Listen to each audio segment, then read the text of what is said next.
Wall Street veteran Bernard Madoff has been arrested and charged with running a $50 billion Ponzi scheme. Congress wants to know what caused the Enron meltdown. Now, while the collective rage currently is focused on WorldCom, Tyco CEO Dennis Kozlowski was convicted of looting hundreds of millions of dollars. This is one of the biggest fraud cases ever. Their president's a crook. Well, I'm not a crook. Find out more on this week's episode of White Collars, Red Hands. Imagine that you wake up one morning and you know that this is the day you leave your family and never look back. While packing your bag, trying to be as silent as you can, you reflect on the strange set of circumstances that has brought you here. Your parents were nice enough, but when you told others that they were half-brother and sister, you always got weird looks. Eventually, you stop telling outsiders. You have enough people to talk to anyway, just in your family, because your mom isn't your dad's only wife. No, she is the 7th out of 17, and you have over 300 at least half-siblings to while the time away with. Some may think it is weird, but for you, all of this seemed normal. It's all you've ever known. And there are 3,000 other people that have followed this way of life in an organization that has lasted coming up on a century of existence. But that all changed recently. You met someone and fell in love with them, but your parents found out that you had been talking to an outsider, and they want you to marry within the organization in 2 weeks. And they've found someone for that union. Only problem is, they're your first cousin. Sound like some Game of Thrones shit? No, it sounds like some fucking West Virginia shit. Well, maybe. But this was reality for Mary Kingston, daughter of David Kingston, who was a high-ranking official in a Mormon sect known as the Order in the suburbs of Salt Lake City. In addition to all of the crimes of the Order that Mary was privy to, she also happened to work in their financial center, which boasted a biofuel company run by a prominent member. Mary knew a few secrets about this company as well. Something that could bring the group down for good. All she had to do was get out of there. She told her sister to start breakfast and slipped out the back with a packed bag in the hopes of never looking back. Did she make it? And what did she know? Find out on this week's episode of White Collars, Red Hands. I love juicy cult shit. Juicy cult shit. It is so fascinating to me. Oh my God. What was it that you said like 2 weeks ago? You said a juicy something sandwich, and it was really weird. Oh, I wish I could remember. Sounds about right. I'm about to say, and I know you don't. I don't remember, but me saying something weird, that sounds right. Yeah, I'm also realizing now that in that I said Mormon sect. We're going to get into it. I guess they're technically not a sect of Mormonism. They're like... an off branch? Yes, but whatever. Yeah. Semantics, bullshit, whatever. The Church of Latter-day Saints does not condone polygamy anymore. No, not since... Well, we'll get into it.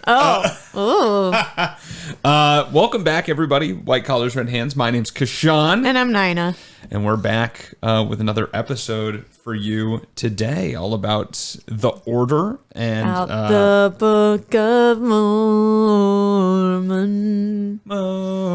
This is the second time we've done this. Well, it's too good. They're getting really, really tired of our rendition. But yeah, we're back with another episode. It's a crazy one, I'm not going to lie. Ooh, yeah, buckle up, baby. I think this is one of the craziest stories... Button your collar. At least that I've researched for the podcast in a while. Well, Issei Sagawa was pretty bad. Yeah, that one was bad. But this one's just like wild. A lot of twists, a lot of turns, cults, murder. No, there's no murder, but... well, that we know of. Yeah, not that... Well, there might be a little like tangential murder, but I don't mention anyone dying. But I'm sure someone died somewhere. Oh, you know? Yeah, they totally killed people. And those cults... They off people all the time. Well, not this cult. I think they're just having like weird eyes wide shut parties. But like if everyone there, but if it was sexy, but if it was also a family reunion, not sexy. Yeah. So and they're not step. Like we're going past the step sibling like online fascination. It's just drop step siblings. All right, and it shit's weird. So how is oh yeah, never mind. That was going to be a dumb question about her marrying her first cousin. 300 half siblings though. Yeah. Well, some of them were real or like not real siblings, full siblings, and then some of them were half. Yeah. 17 wives. This isn't Warren Jeffs. No.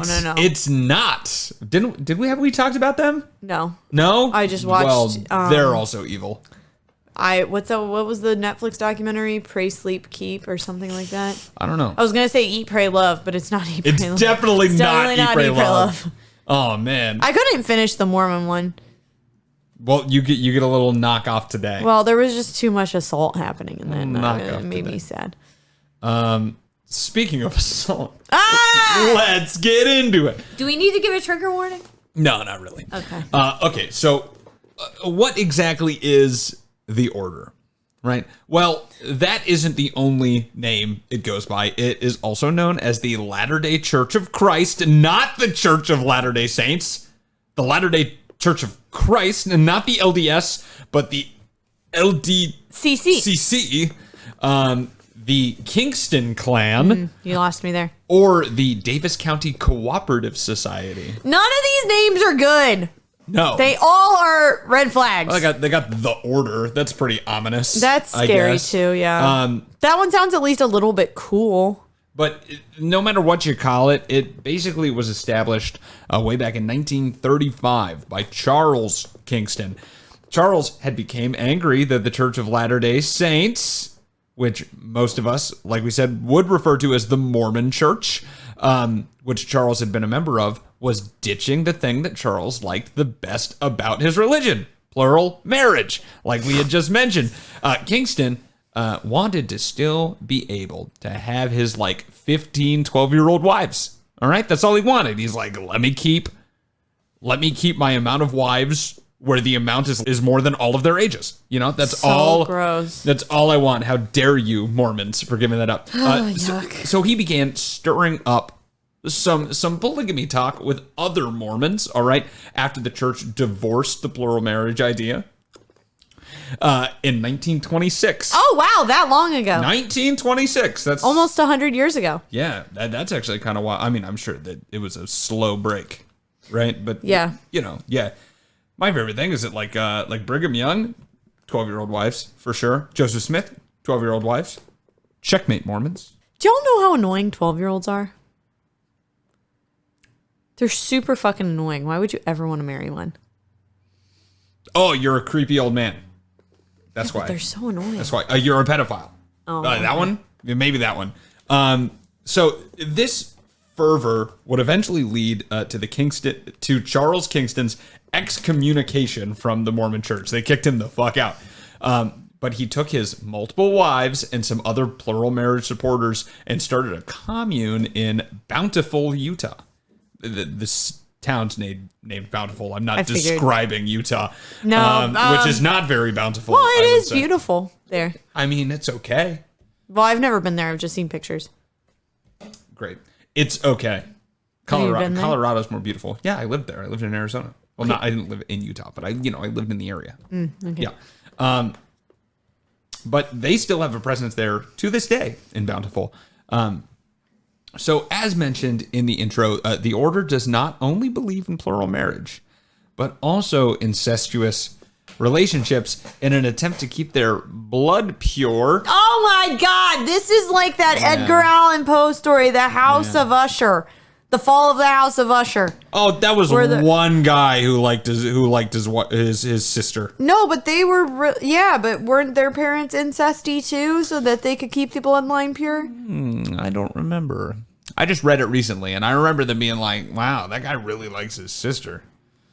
But that was it. I also thought it was okay. There's another thing about keeping the. Well, I think they used to just do that back in the day. It's the Royals. That's what I was about to talk about. That's what the Royals did. And we talked a little bit in the Hawaii episode about why that's not a great idea. Yeah. You know? It's like the Whitaker family in West Virginia. Yeah. It's also like Harry Potter. Who is in incest in Harry Potter? It's not incest, but they're like, they have like the pure bloods and like the mud bloods, and they're like, well, that just wizards. makes sense. Wizards only fuck wizards. There's only so many wizards though, so it's at some point you're like, somebody's a cousin. yeah, it's your second cousin. But if you're only gonna dip your wand in some wizard action, right? Then they're gonna be related to you at least a little bit. You gotta put your wand in the right poison. Exactly. In the right potion. Yeah. I bet Malfoy was a... You could probably cast a spell and be like, you're not my cousin anymore. Sisteris Nomorio, and then it's okay for like a night. Ah! It's fine. Oh, man. But so overall, incest is... But also, Harry Potter's fake. This is real. Harry Potter's fake? Okay. What? That's not true. That's not true. There's a whole place, it's in Orlando. I've seen it. What house are you in? A Ravenclaw. What do you think? You a Hufflepuff? Yeah.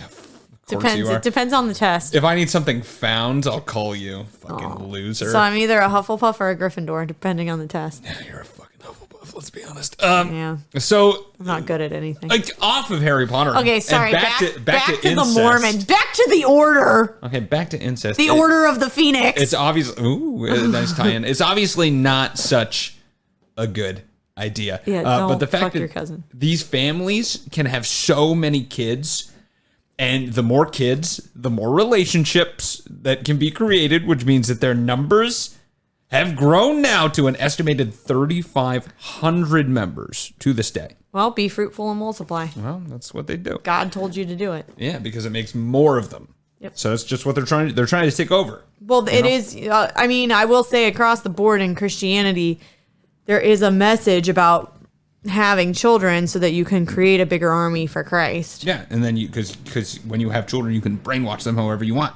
Mm-hmm. So you just make little tiny soldiers. Yeah, little tiny God soldiers, huh? That's crazy. I'm in the Lord's army, yes, sir.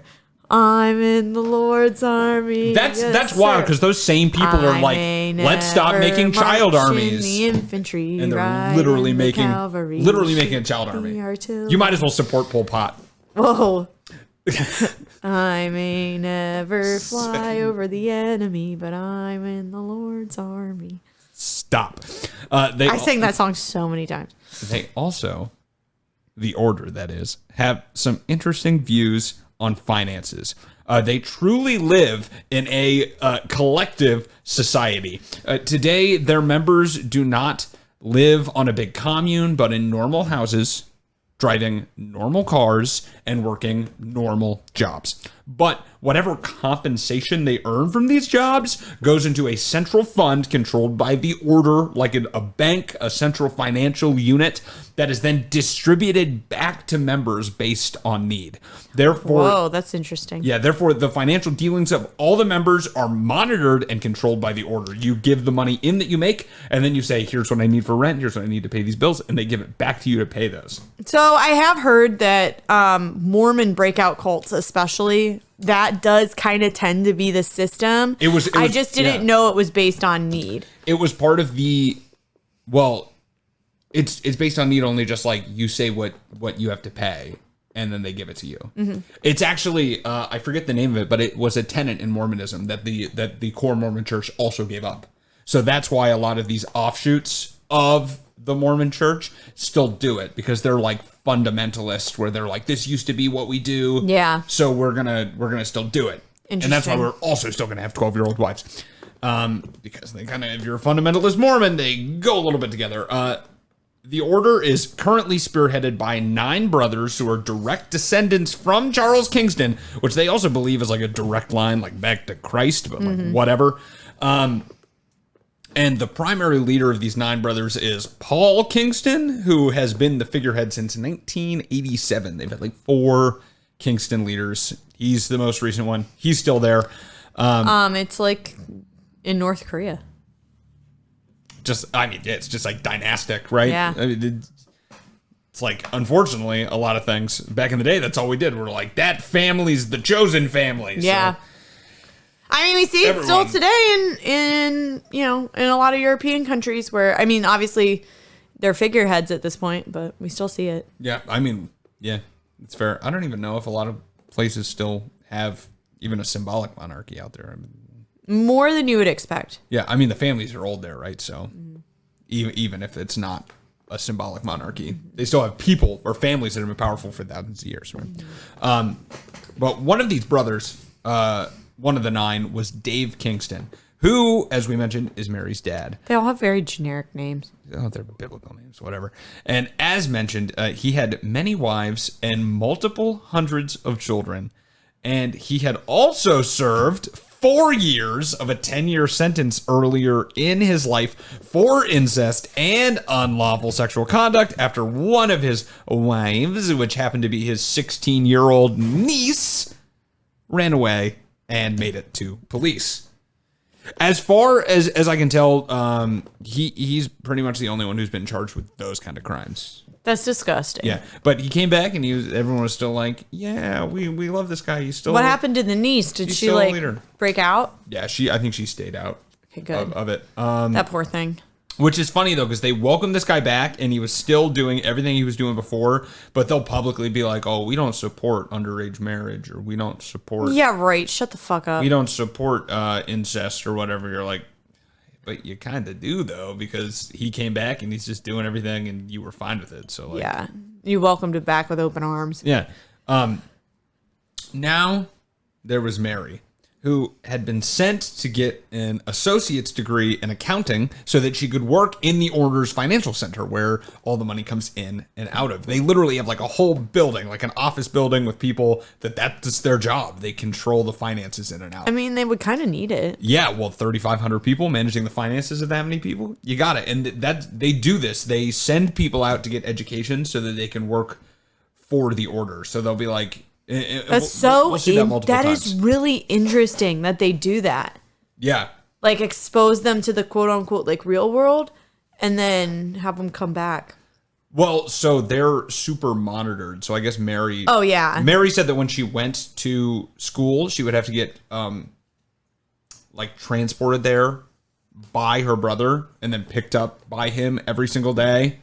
And that sometimes they would have people like go to class with her. So they're still watched. Yeah. But still, But they do have them get an education. It's shocking that, especially as a woman, they're having her get an education, and then also just she's still seeing things. Like, were they dressed like super Mormon? Like, no, they don't dress fundamentalist at all. Oh, okay. They dress normal. Okay. Yeah, just maybe like more modest. Like you're not going to see any crop tops and booty shorts, but like, they're not dressed in like the prairie dresses that sometimes you see in some of these other cults. Yeah, absolutely not. They're just wearing like t-shirts and jeans, man. Like, very normal.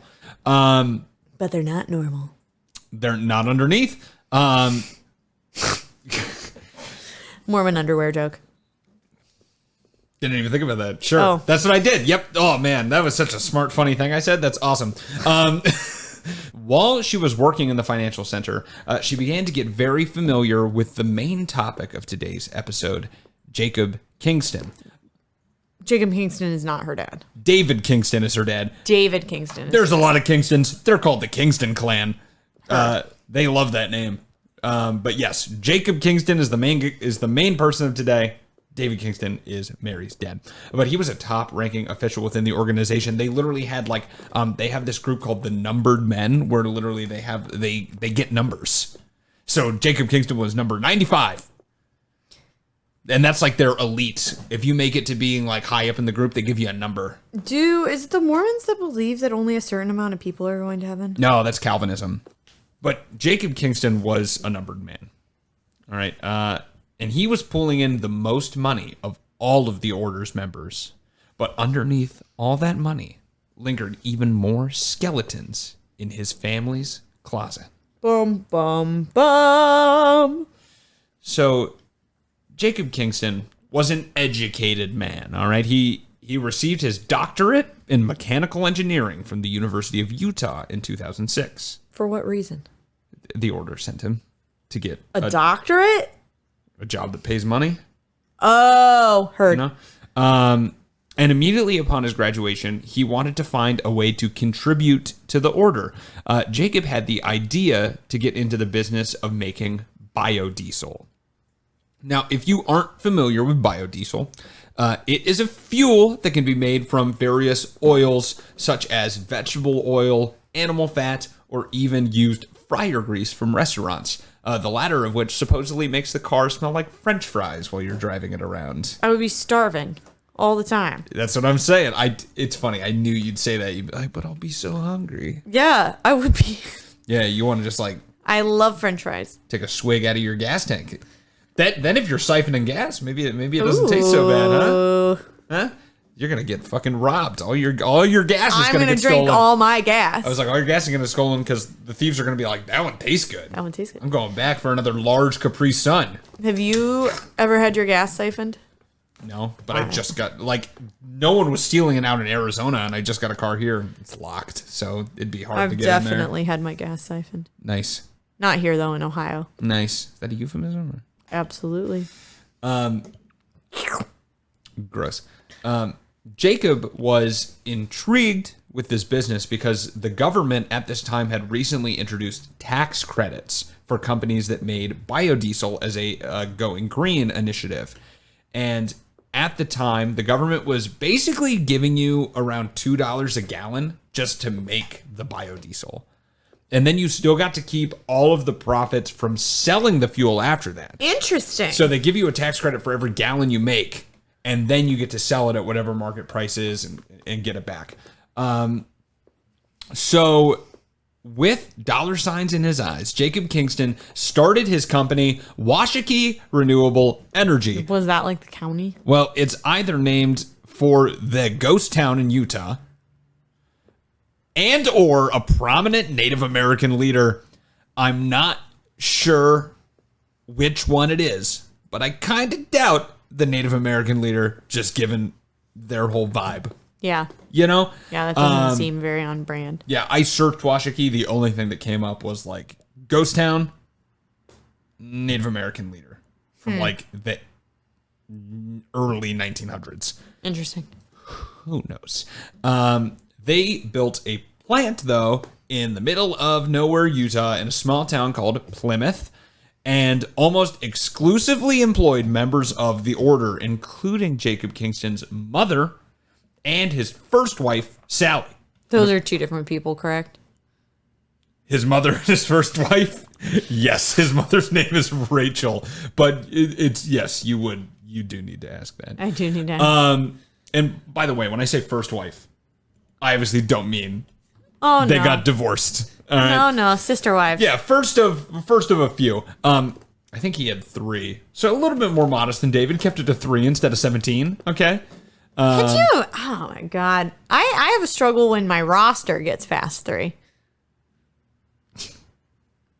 It's because it's hard for you to count any higher than That's that. true. It's like, what the fuck? What comes after? Gotta remember a lot of things about those people then. What comes after 3? And then you got to remember names. And you're like, oh man, I don't remember And things that. about them. Yeah. I mean, not really, but you save their phone number in your phone now. You don't got to remember shit. That's true. So the thing was, though, is that even though there was all of this government subsidy around biodiesel production, this was still an awful business move to make this plant in Plymouth, Utah. Okay, most biodiesel, at least at scale, is made from vegetable oil. All right, as we have kind of an excess amount of it from food processing. We make a lot of vegetable oil. All right, it's the only thing you can source in that high of an amount, and a lot of vegetable oil comes from corn, canola, stuff like that. Now, Naima, you're good at geography. Where's most of the corn in America at? It's going to be from the Midwest. Yeah, is it in Plymouth, fucking Utah? No. Exactly. All right. You think it was a good place to build it there? I would not have built it there. No. I would have gone to Iowa. No. It was stupid and it was bad because he wanted to be next to all of his fucking family sexual partners, whatever. I don't know. Well, they probably wouldn't let him leave. he probably wouldn't want to either, you know. Well, whatever. right. So no, of course not. It costs Washakie a high premium to get the oil delivered to them in order to produce the biodiesel in the first place, because they're trucking it all the way out. Yeah, and that like kills your $2 incentive from the government. Yeah, and then they also have to ship it out to a place where people want it, right? And that's exactly the thing. The next problem was who wanted it? According to the Department of Energy, for the year of 2010, when Washakie was at its height of operation, the average price of gasoline nationally was $2.78 a gallon. What a time to be! What a time to be driving. Paid $4.29 the other day. I paid $4.27 today. All right, inflation, goddammit. And diesel at this time was $3.07 a gallon. High-grade biodiesel, known as B99 and B100, which is 99 and 100% biodiesel respectively, because you can mix it with regular diesel, and I guess that's fine. That at the time was going for $3.82 a gallon. And even lower grade biofuel, B20, was going for $3.14 a gallon. So the main takeaway from this being that that biodiesel costs more per gallon than all other forms of gasoline at the time. Well, I mean, that makes sense. It's a new thing. Yeah, but when you look at it from people aren't going to buy it. From a business perspective, why would you buy biodiesel, which you can only source from special developers? And usually, I think engines needed like a special kind of tubing to be able to take it. So it's a small fix, but you do need to like... You do usually need a special type of tubing to take it. Yeah, at least 100% biodiesel. Mm-hmm. And yeah, I mean, you can get a literal cheaper alternative from every single gas station in America. Yeah. Right? And it's cheaper. So like, why would you do that? And that's what the subsidies were supposed to help with, right? That's the idea behind subsidies. It's like, we give you some money, and then that makes it cheap enough, or at least close to cheap enough, that people want to buy it because it makes a difference. But even then, Washakie was barely treading water. Because of these dire circumstances, this is when Jacob Kingston decided to fudge things just a little bit to keep the lights on, right? What if you could convince the government that you had made the biodiesel when you did not make the biodiesel? Then you would get the subsidies for doing nothing, right? With this genius idea, he had his sister, wife, brother, daughters working at his company falsify some paperwork to pretend that the biodiesel they had bought from another company was actually vegetable oil. All right? They would then sell this to another biodiesel company as biodiesel, to them at least, and collect the $2 per gallon subsidy for making it from Uncle Sam. Then the next biodiesel company could just do the same. All right? Free money for everyone. And over the course of about 3 years, Jacob Kingston had used the ploy with Washakie to amass around $10 million, which of course is bad. But things were going to ramp up in a big way. Enter Lev Derman. That's made up. It is made up. How'd you know? That sounds so fake. His real name is Levon Termengian. That sounds more made up. AKA the Lion. Also, Lev Derman it's not completely made up. It's a common Turkish name. Oh, sorry. Yeah. By the way, he really liked being called the Lion. So that's what he would prefer, is if you'd be like, my name's Lev Derman, but and these are my two wives, the witch and the wardrobe. Please call me the... It's kind of funny you mentioned that, because his middle name, he took on the name Lev Derman because he got really close with like the Turkish government, like straight up. Is like, this man Turkish? No, he's Armenian. But he really liked Turkey, and he took as his middle name is Aslan, which is Turkish for lion, and also the name of the lion in Lion, the Witch, and the Wardrobe. Wow, this man is making C.S. Lewis proud. So yeah, he wanted you to use the lion almost exclusively. He had lions everywhere, statues of him in his office, in front of his house, all the time. He also named all of his companies with the name Lion in it, like Lion Financial Group, all these things, except for his energy company, which of course was named Noyle Energy, which is lion backwards. I think this man had a fixation. Yeah, he's crazy. And yeah, and his middle name is Aslan. It's not just a character that's a metaphor for Jesus. And it's also funny is that they like Turkish delight is a big thing in that book. I think there's some Turkish influence in there. I guess there has to be. I don't know. I don't know enough about Turkey, but these two things together, maybe something. Who Maybe C.S. Lewis did mission work in Turkey. Jacob Kingston met Lev Derman after a $700,000 shipment of biodiesel that was going to a company in India arrived on shore, only to be greeted by the company that was purchasing it to have gone bankrupt during shipping. Bummer. So Jacob now needed to sell this biodiesel, and quick. It only has a shelf life of 6 months. Oh. So, which, by the way, did you know that's also just regular gasoline? I knew it wasn't good forever. 3 to 6 months. I knew it wasn't good forever because that was like the issue with, that's why they tell you not to fill up a bunch of gas tanks. Yeah. I never thought about that until doing this research. I was like, oh. Yeah, that makes sense. Well, so now you all know at home. Gas goes bad, so drink it now, all right? Because it will expire. So Jacob needed to sell this biodiesel, and quick, when out of nowhere comes the Armenian immigrant, Lev, to the rescue. He says, I will buy the fuel, and that he also had some ideas for how they can make even more money together, because Lev Derman was kind of a con man, okay? Derman and Jacob formed an idea that instead of just moving biodiesel around in the States to different companies like he already was, they could do that same thing, but internationally.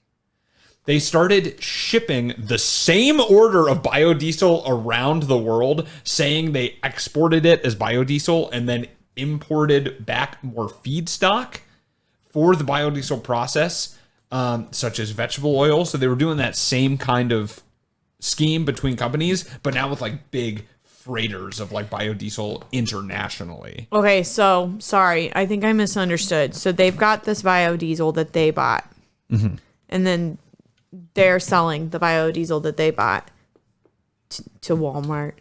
We'll just say Walmart. Yeah. Then Walmart takes that same biodiesel and sells it to Lowe's.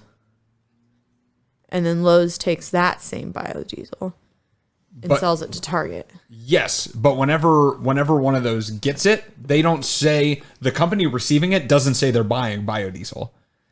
They say, we're buying vegetable oil to make biodiesel, but the company that's selling the biodiesel says we're selling biodiesel. Okay. Yeah, because people would look at it and be like, why are you buying biodiesel and why are you selling biodiesel? Yeah, you don't get the money if you just buy and sell it. You have to make it. Yeah. So they lie on the invoices and say they bought vegetable oil and then turned it into biodiesel, but really they're just shuffling around the same biodiesel. What they're doing This is like when I worked at Cracker Barrel and we didn't want to roll silverware. So then we would take the same bucket of one person would roll silverware. And then everybody else would take that same bucket of silverware and show it to the manager. And he would sign all of our silverware. But really, instead of 6 things of silverware, only 1 got rolled. You're all assholes, and I would have hated if you were closer. And that's all I'll say about that. It's on the manager for not actually checking. No, you're being deceptive. That's on you. You were being an asshole. 21. You were all being assholes. You and all the 45-year-old busted ass old white conservative women that worked at that Cracker Barrel with you. It was all your fault. Yes, it is kind of like that. The only difference is that here, when they're doing it internationally, they're not even actually selling it. They're just lying. They're just transporting it around and saying they sold it to someone in another country and then just like moving it back around to other places. Interesting. And it's huge volumes as well, way bigger than what they were doing it previously. They set up this racket primarily between India and Panama and Singapore. And between 2010 to 2018, that $100 million that Jacob had stolen previously ballooned as the company filed for over $1.1 billion in tax credits during this time, with the government paying $511 million of that $1.1 billion that was claimed. And I can't get health insurance. And you can't get health insurance. You should have made biodiesel, then they would have given you money. Fuck, bro. So Kingston and Durman then tried to find ways to launder the money because you can't just make all that money, right? And one of the best ways they could do this is by gifting things to each other. They each bought each other Rolexes that were worth in excess of $100,000 each. One Rolex? Rolexes get fucking expensive, dude. Yeah. Sorry, I've never bought a Rolex. And you never will, but they're very expensive. You don't know that. Even the cheapest ones are like 25 grand. You're gonna buy one of those? No. Even if I was rich, I'd be like, I'm not buying a fucking Rolex. I could spend $25,000 on so many other things. You could literally just like go to paradise, like to Bali, for like 3 months and still not spend that much money. Exactly. And not work. I thought you were talking about like paradise, like India or Indiana. Just like, why would I want to go there? You could live there for $25,000. Yeah. You could buy all the PCP, which there is a lot, probably in a town named Paradise, Indiana, for like a quarter of that, and then you just have a fun couple months. I'm sure someone out there does PCP. Yeah. I'm not a drug guy. You're not a guy. What? That's fine. So Jacob Durman, or Jacob bought Durman a $1.8 million Bugatti Veyron as well, which of course Lev returned the gift with a chrome Lamborghini and a gold Maserati. So he got two cars. Durman also paid for a $3.5 million mansion for Kingston in none other than the beautiful town of Sandy, Utah. I don't know where the fuck that is, but that's where he wanted the mansion. So that's... Why would you want a man? All right. That's where he got it. I mean, man's got to be in Utah. I just am looking at where it is. I've been Googling a lot of things this episode. It takes 19 hours to get there. Oh, well. Road trip?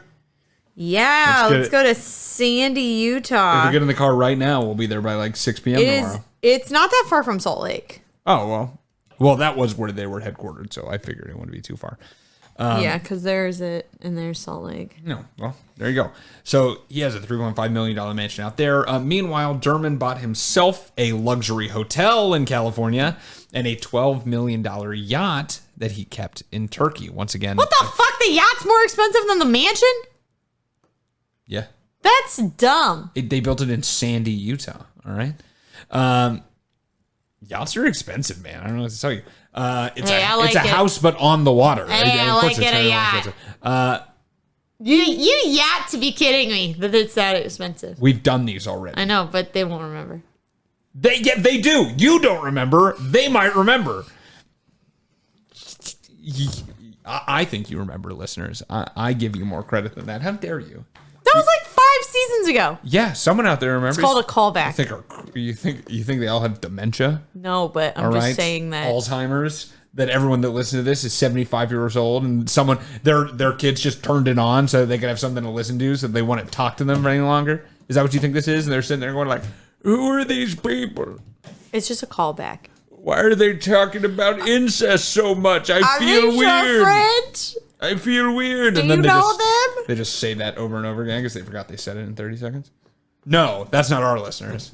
Our listeners are smart.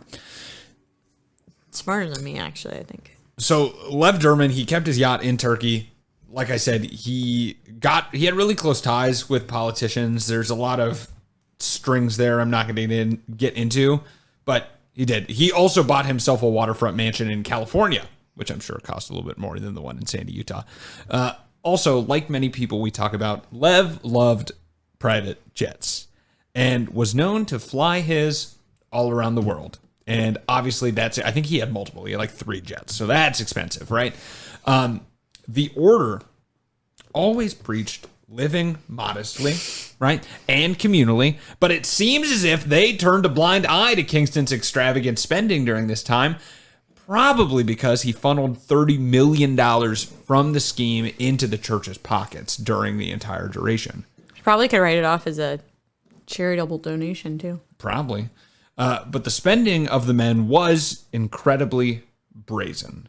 So brazen, you might think, why did they think they could do this? And this was partly because they're dumb. Well, one of them was dumber than the other, because this was partly because Lev Derman was involved with the Armenian mafia in L.A. Everyone has a mafia. Why, you feel left out? You have some Yeah, mafia honestly. FOMO? You can join one too, man. What? The Ohio Mafia? Yeah, it's called the Nazis. No. The gang. Yeah. That's the white Ohio mafia that would I take don't you. even think that's a mafia. It basically is. I don't know. I just want to go in a basement and smoke big old cigarettes and You can just do have that. some danger You can just do that. and have a rich boyfriend. You can do all And, of this without being in a mafia. He buys me fur coats.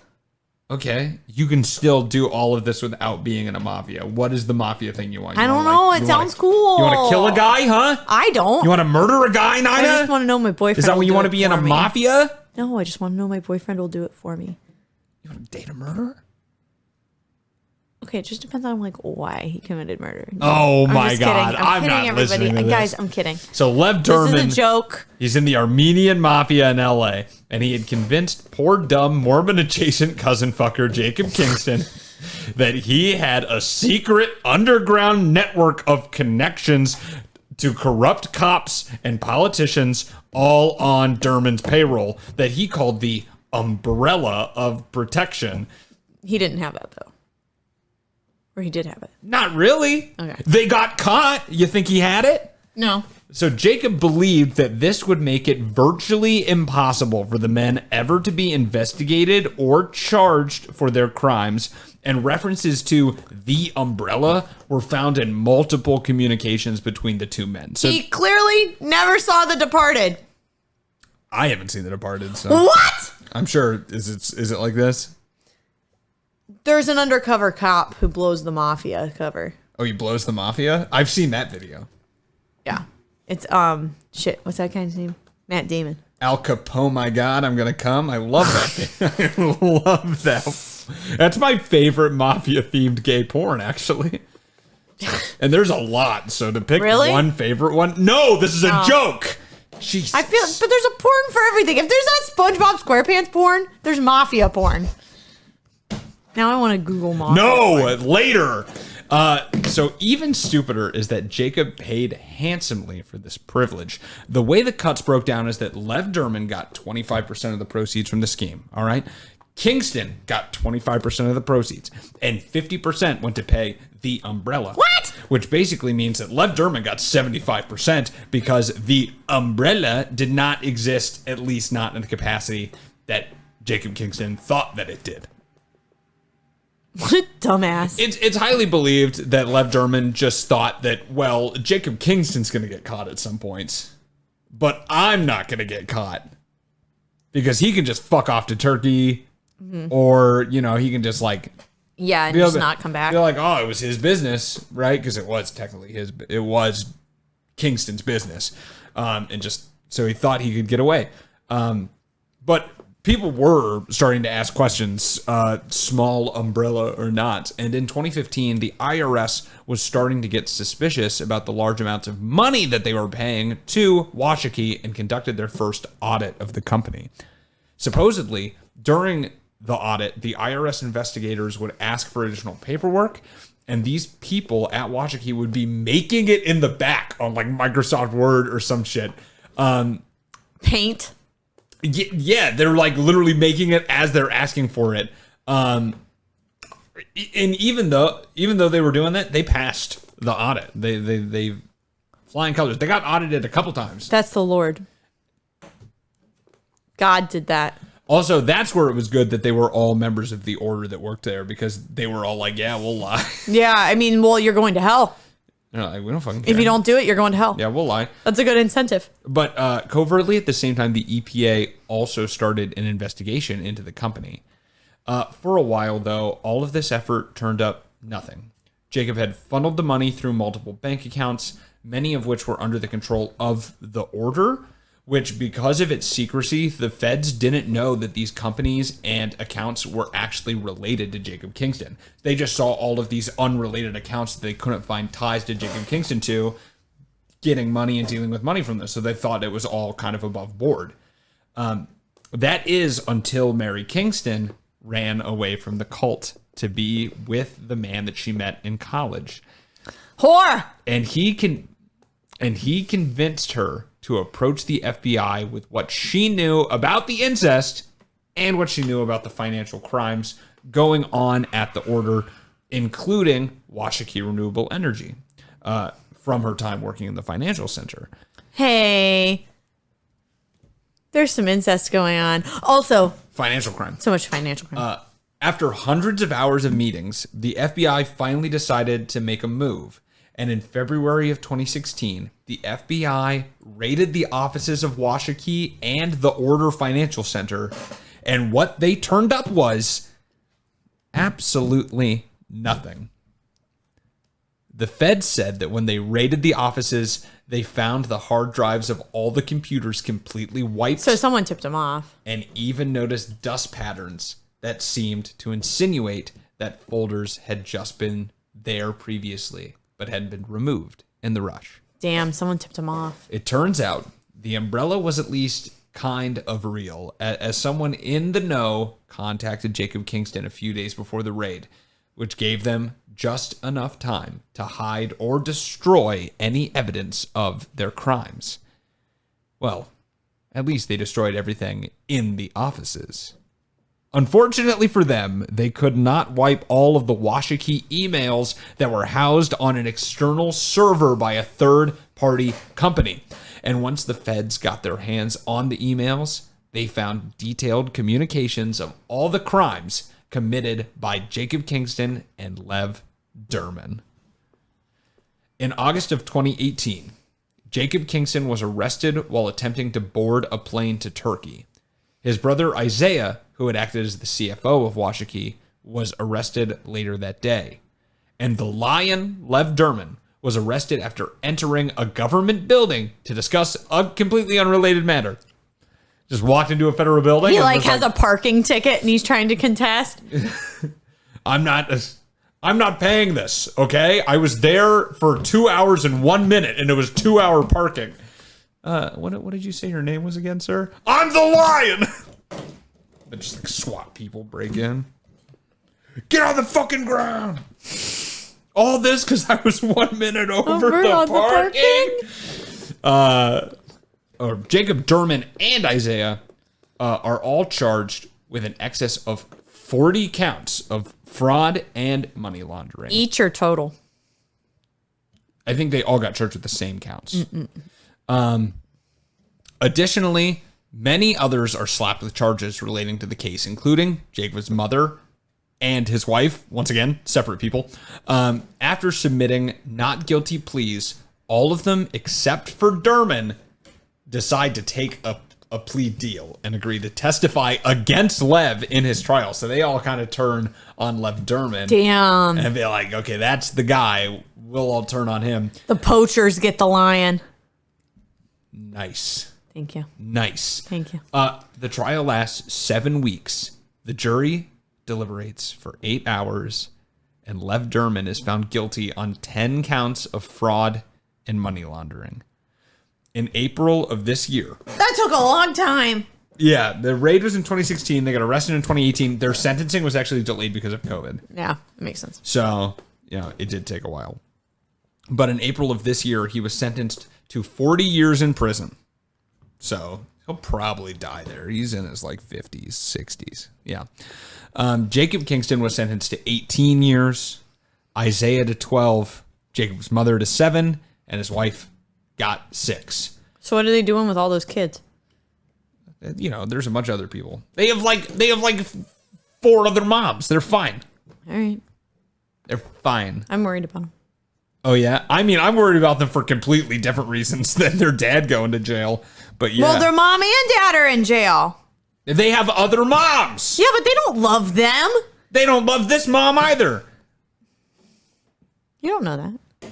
I hope they No, don't. I meant the moms. The other moms don't love those kids. Oh, I don't know. Whatever. Maybe they do. Maybe they've lied to themselves enough that they actually believe it. Who knows? I don't know. Usually there's a lot of hostility and stuff. Yo, just jealousy. because you didn't push it out of your vagina doesn't mean you can't love it. I know, but I know with like plural marriages, sometimes there's like a lot of jealousy.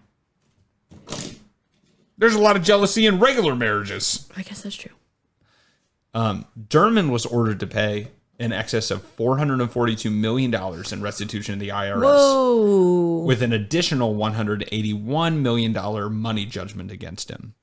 And Jacob Kingston was ordered to pay the full $511 million back to the IRS as restitution, plus a $338 million money judgment.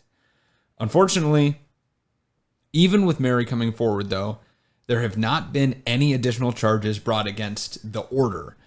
They still exist and are doing shady business to this day. Damn. So Mary may have escaped the oppression that was all she had ever known since she was born. But over 3,000 people still remain within the order, and Mary will most likely never be able to keep contact with anyone that she spent her formative years growing up with. She's ostracized. She helped expose the lies of Jacob Kingston, and plenty of years in prison were handed out on her behalf. But it would be a lie saying that was her main motivation behind contacting authorities.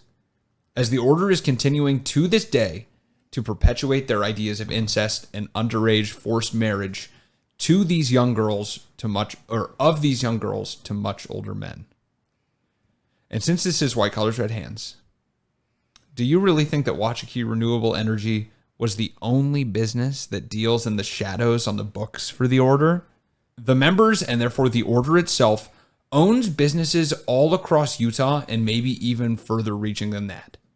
So that you never know whether the convenience store, pawn shop, grocery store, law firm, accounting firm, or any other business you ever walk into might just be contributing to one of the largest and most dangerous cults still in existence. Hey, but at least if you buy biofuel, now it's probably not made by incest polygamists. That was ominous. Maybe. Well, that's the thing. I guess they do own a lot of businesses. This might have been the biggest one, but to say that they don't still have influence is not accurate. Yeah. So damn, they do. So that's it. That's the story of Jacob Kingston and the Lion, and Washakie Renewable Energy and the Order. That was a good one. That's crazy, man. It's a wild story. So I'm glad that they're finally in prison, and it did take a little bit because they deserved it. Literally a couple months ago. So. Well, yeah, and then it's also like, how many people did Jacob Kingston also like commit sex crimes against that we don't even know about? Yeah, I don't know. Like, and his brother Isaiah. So like, I'm glad they're in jail. It's literally they're dangerous people, whether or not like the white collar crime was committed or not. Yeah, it's the whole cult. It's the white collar crime is the reason we know about the cult, right? Because they do keep kind of a low profile. Well, I hadn't heard of them. Yeah. Until today. So, hopefully you don't have to run in with them too much. So, unless you're living in Utah, you're probably not going to see any of the Kingston clan around. So, because obviously they like to stay there. But yeah, I mean, thank you guys so much for listening to this week's episode. I hope you enjoyed. We hope you enjoyed. If you did enjoy it and you want to throw us some love back, then please feel free doing that either by leaving us a rating on Apple Podcasts or Spotify. You can also write a review if you're on Apple Podcasts and you're the wordy kind. You can do that. Support us that way. We love it. You can follow us on our socials. Stay in contact. Facebook.com/WhiteCollarsRedHands. Twitter @WhiteCollarsPod. Instagram @WhiteCollars_RedHands. You can also follow us on TikTok at White Collars Red Hands there.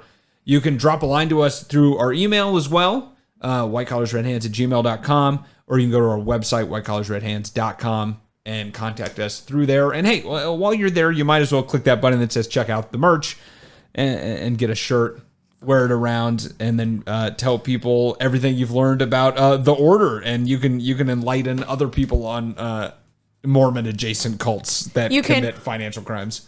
You can order our merch. Can I take your order? Hey. Tell a friend. Tell a friend. Make them listen as you monologue at them. That's what I love doing, is monologuing at my friends while they desperately want me to stop.